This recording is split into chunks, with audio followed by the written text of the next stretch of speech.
Kakakpovi, ceinture noire de jiu-jitsu brésilien, grade noir en grappling. Donc j'ai commencé il y a 14 ans. Donc ça fait 14 ans que je fais de la compétition parce que j'ai tout de suite commencé par la compétition. J'ai plusieurs titres de champion de France.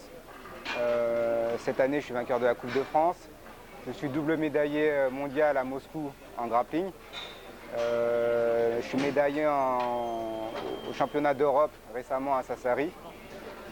Et quoi dire de plus, j'ai fait une médaille de bronze à Lisbonne en jiu-jitsu brésilien.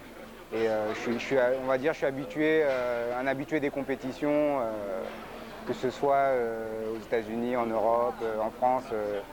Avec mon frère, on a l'habitude de faire un petit peu tout ce qui se fait en jiu-jitsu brésilien, grappling, newaza, et c'est tout. Ouais. Le grappling, c'est un terme qui rassemble les sports de préhension. On ne met pas de coups, on applique des clés. La finalité, c'est de faire une soumission à l'adversaire, donc finaliser. Étranglement, clés articulaires de bras, de jambes, coudes, chevilles. La différence entre le gi et le no-gi, gi ça veut dire kimono en anglais, no-gi sans kimono, gi avec kimono. Donc tout simplement, c'est juste la tenue qui change, mais ça reste le même sport. Au Montana, là, on va commencer la section avec le Paris Fight Team à partir du mois de septembre, donc c'est destiné à tout public. Donc bien sûr, on va commencer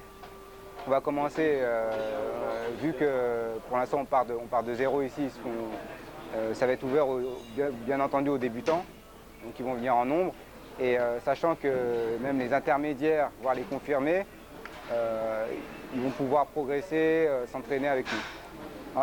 La spécificité du grappling, c'est que une bonne technique, une technique qu'on montre, elle peut être adaptée aux débutants, à la ceinture blanche, mais aussi bien à la ceinture noire.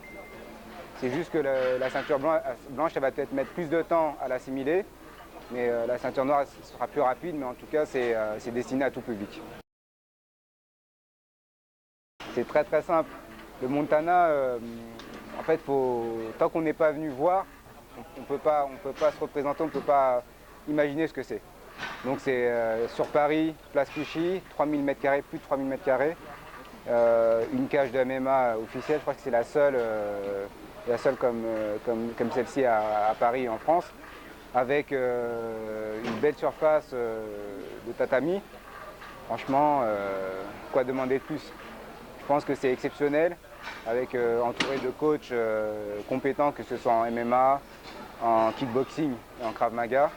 Mon frère et moi, pour le jiu-jitsu brésilien et le grappling, essayer, c'est l'adopter, je dirais.